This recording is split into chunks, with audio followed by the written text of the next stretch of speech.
Quantum Break is a cinematic third-person action shooter game by Remedy Entertainment, the creators of the first two Max Payne games and Alan Wake. Quantum Break was one of the main reasons I decided to buy an Xbox One, along with a few other games. I absolutely love the Max Payne series. I think next to Uncharted, it's probably my favorite third-person shooter series, and I'm just now playing Alan Wake after beating this game. Also, cinematic third-person shooters are like my favorite kinds of video games. I'm definitely way more into third-person shooters than first-person shooters, and it's always refreshing to have these kind of games, even though they typically tend to be shorter and more linear than other kinds of games that we get these days, like open world games and RPGs. But I just find these games to be very fun and um, simple, I guess. So first, let's talk about one of Quantum Break's stronger elements, the story. The story centers around Jack Joyce, a man who's been given time manipulation powers after a time machine accident involving his friend Paul Serene and his brother William Joyce.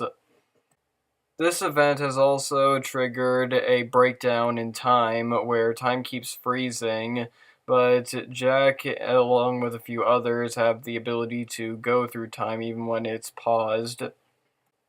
Paul Serene has become a villain for unknown reasons that you will find out later throughout the campaign, and you also meet a woman named Beth Wilder who helps you out.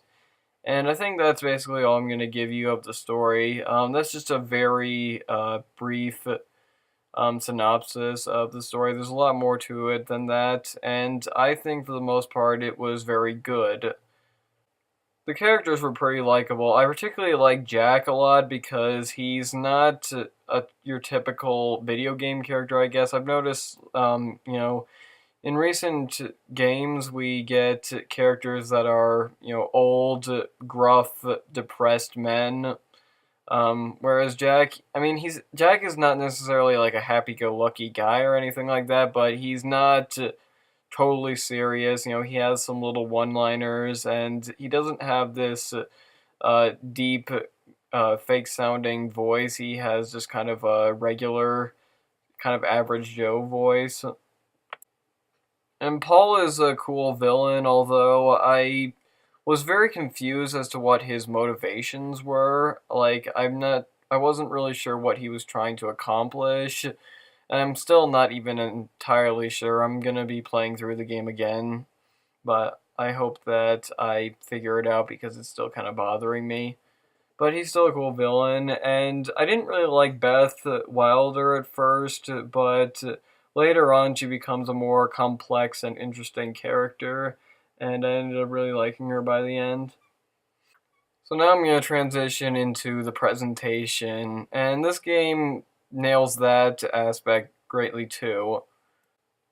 The graphics are some of the best I've seen on the Xbox One, and the cinematography is top notch with amazing facial animations, great shots and angles, fantastic voice acting, and great music, and great lighting, and just overall very good cinematic presentation. Although occasionally I did come across some small little frame rate drops during the cutscenes and also during the gameplay as well. And I'm not really sure, like, that seems to happen a lot with Xbox One games, is that there are frame rate drops within the cutscenes, and I'm not really sure what's up with that. But it's a little frustrating, but it definitely didn't take me out of the experience. And now let's move on to my favorite aspect of Quantum Break, the gameplay.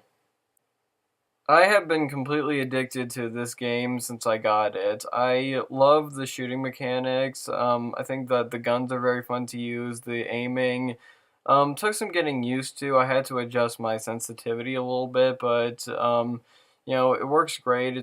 It's very accurate and smooth. And those time manipulation powers I was talking about earlier are just so much fun to use. They are just awesome. You know, you look like a badass when you're using them and you feel like a badass.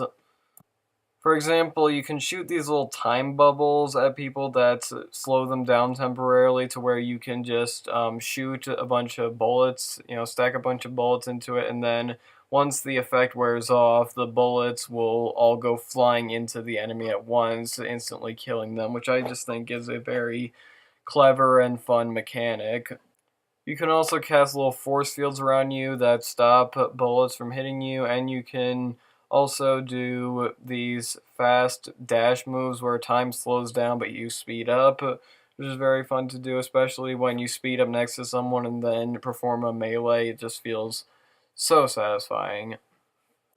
The game also performs pretty well. I'm not exactly sure what frame rate it runs in. I'm not very good at, noticing that kind of stuff, but I'm pretty sure it at least runs at 30 frames per second. Although, yeah, I don't know, probably 30, maybe 60. I don't know. It didn't really feel like 60, probably, but again, I'm not a good judge on that. I only experienced a few frame rate drops though, so I think that's the main thing to take away from what I'm saying.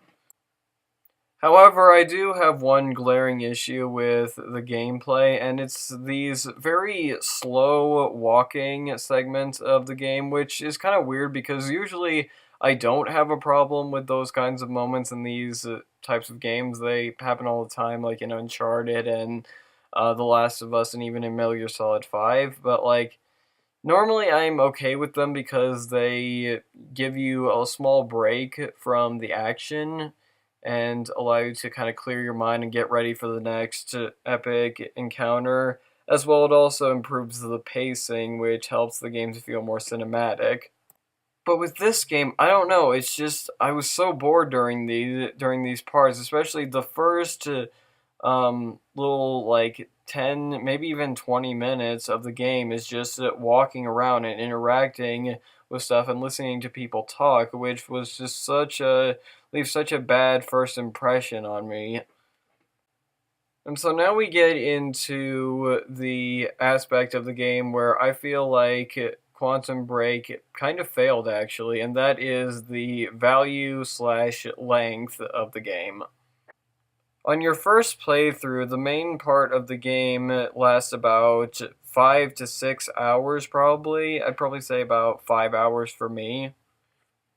And that's not counting the TV show episodes that you can watch in between, which I'm not really covering very much in this review because honestly, during my first playthrough of the game, I just wanted to, play the game and watch the in-game cutscenes and just kind of get the basic gist of the story. But on my second playthrough, I'll definitely watch the show, and maybe I'll do a separate video giving my opinion on that. But I think, watching the show would probably extend it to maybe like 8 hours or something. But if you're like me and you skip past the TV show episodes, then yeah, probably 5 or 6 hours.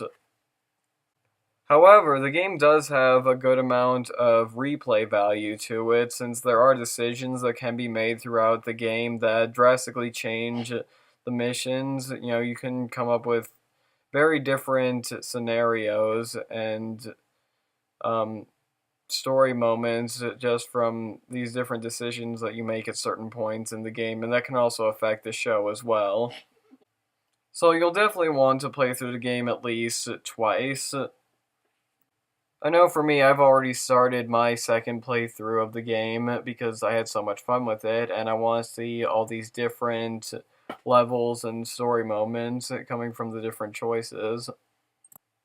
So, doing a second playthrough and also watching the show during both playthroughs, I think that will add up to about 16 hours total, which is not bad, but I mean, I could definitely see why some people would maybe not want to pay $60 for this game. Although I definitely think it's more worth it than something like, for example, the Order 1886, which has like no replay value at all. Um, but yeah. It's totally up to you whether you decide you want to pay $60 for this game. And also, I'm not sure if this is only available for pre-orders, but I pre-ordered the day one edition of the game, which included a free digital copy of Alan Wake, which I think significantly added more value to the game, although I don't know if that's available for just like standard edition copies. So you might actually want to get the game as soon as you can, if especially if you hadn't already played Alan Wake like me. I'm just now starting to play it, and I'm enjoying it. I think it's a cool bonus. Overall, Quantum Break is a fantastic game, and I happily give it a 9 out of 10. I feel like if they had worked out some of the pacing issues with the gameplay, and maybe also made it longer and stuff. It probably could have been a 10 out of 10 for me, but as it stands now, it's a 9 out of 10. And I definitely recommend getting this game. Whether or not you want to pay $60 for it is totally up to you once again. But, with my reviews, I tend to focus more on the concept of is a game worth your time more than is this game worth your money? Because I feel like I've played games that have been much longer than this, but I've also been much more boring than this, and I've had more fun with this short linear cinematic game than most big open world games of the past few years. Hope you enjoyed this review, and I'll see you again next time.